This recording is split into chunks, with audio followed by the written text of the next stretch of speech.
Selamat siang siswa kami semua. Pada hari ini kita akan belajar tentang trigonometri untuk aturan sinus dan kosinus. Untuk pembahasan kali ini, Bapak akan buat secara singkat saja.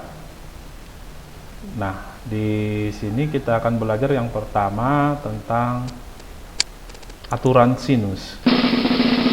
Untuk aturan sinus, untuk pendekatan bagaimana menemukan rumusnya adalah ketika ada segitiga sembarang, maka kita tarik garis tinggi, lalu kita dapatkan menjadi dua segitiga, lalu dengan rumus perbandingan, kedua segitiga tersebut dihubungkan, didapatkanlah rumus dari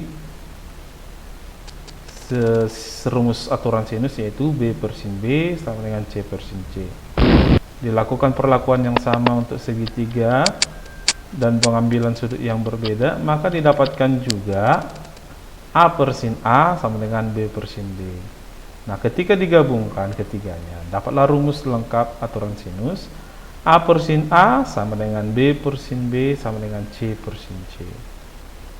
Nah, kalau kita ke soal, pada segitiga ABC diketahui sudut A, sudut B, dan sisi A. Nah, di sini diketahui dua sudut dan satu sisi. Bisakah kita cari sudut sudut satu lagi dan panjang sisi? Nah, kita lihat penyelesaiannya. Segitiga itu kalau dijumlahkan ketiga sudutnya itu 180. Nah, di sini ada dua sudut yang bisa kita jumlahkan. Totalnya masih 75. Berarti untuk 180 kita butuh 105 lagi. Berarti sudut yang ketiga adalah sudut C, nilainya 105. Nah, untuk sisi, maka kita pakai rumus sinus yang tadi. A per sin A sama dengan B per sin B. A-nya diketahui, sin A juga diketahui. B tidak diketahui, ditanya, sin 45 punya si B diketahui. Sehingga B kita dapatkan nilainya menjadi 6 dikali sin 45 per sin 30 atau 8,49. Nah, untuk aplikasinya biasanya bisa digunakan seperti soal berikut. Pak Udin mengukur panjang tanah atau batas-batas kebunnya yang berbentuk segitiga. Nah, di sini diketahui satu sisi dan dua sudut seperti yang tadi. Nah, caranya tetap sama. Yang pertama, gambarkan dulu supaya ketahuan sudut yang satu lagi posisinya di mana. Lalu setelah itu kita kurangkan ke 180 sehingga dapat sudut yang ketiga. Lalu panjang BC dicari dengan menggunakan aturan sinus. Nah, dari A per sin A sama dengan C per sin C didapatlah sudut sisi A 79,60. Ini contoh kedua. Kita lanjut saja langsung ke aturan sinus, kosinus yang kedua. Aturan kosinus adalah A kuadrat sama dengan B kuadrat tambah C kuadrat dikurang 2BC cos A. B kuadrat sama dengan A kuadrat tambah C kuadrat dikurang 2AC cos B. C kuadrat sama dengan A kuadrat tambah B kuadrat dikurang 2AB cos C. Ini dapat kita lihat di buku paket kita ya. Nah, di sini bapaknya mereview kembali, mengulang kembali. Nah, untuk pendekatannya dibawa ke diagram kartesius. Ketiga sudutnya bisa dibuatkan dalam X, Y.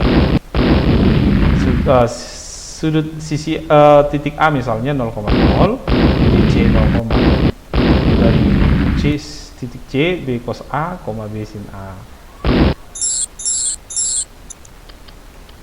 Nah, secara singkat, rumus cos dapat itu dengan mencari panjang BC. Panjang BC sama dengan BC kuadrat sama dengan B cos A dikurang C kuadrat tambah B sin A dikurang 0 kuadrat. Nah, rumus yang lain juga ditemukan dengan cara yang sama. Nah, bagaimana contoh soalnya? Contoh soal pertama, pada segitiga ABC diketahui satu sudut, yaitu 60, sisinya 2. Jadi ada dua sisi yang diketahui, sisi B dan C.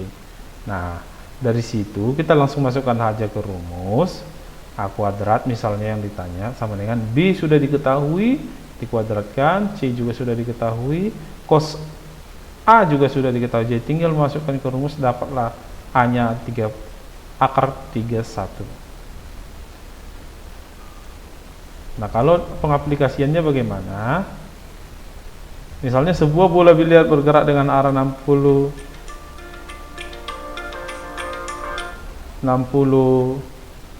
derajat sejauh 40 cm, kemudian memantul dan bergerak dengan arah 280 derajat sejauh 35 cm. Nah, tentukan jarak dan arah posisi akhir bola biliar dari posisi awal. Nah, di sini Bapak jelaskan sederhana saja. Untuk menarik sudutnya, kita bergerak dari utara, lalu dimulai dari utara 0 derajat, bergerak ke kanan searah jarum jam, dihitung 0 derajat, 1 derajat, 2 derajat, sampai balik lagi 360 derajat ke arah utara kembali.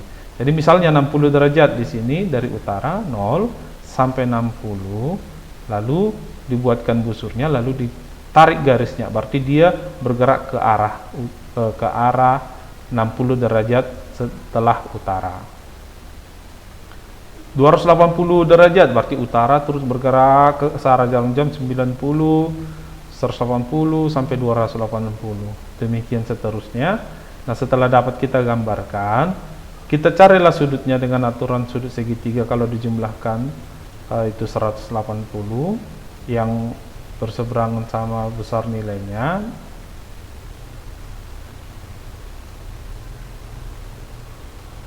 Nah, setelah didapat, maka kita dapat mencari posisi bola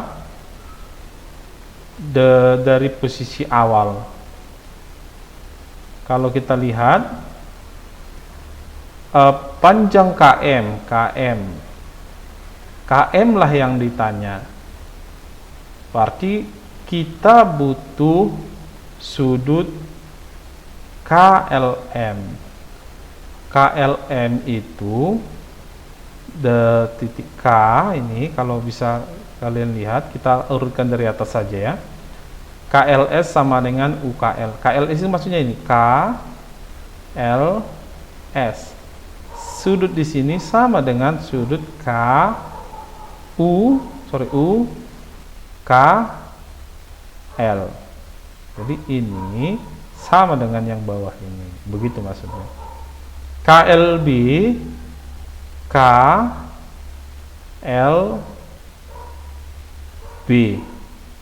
Nah, dengan mengotak-atik sudut, didapatlah nanti nilai KM sama dengan 26,08 cm dengan arah 0,38 derajat. Nah, demikian presentasi sekilas ini. Nanti akan Bapak berikan kembali PowerPoint-nya untuk dipelajari. Ini hanya pengantar supaya kalian mengerti untuk mempelajari PowerPoint-nya. Terima kasih.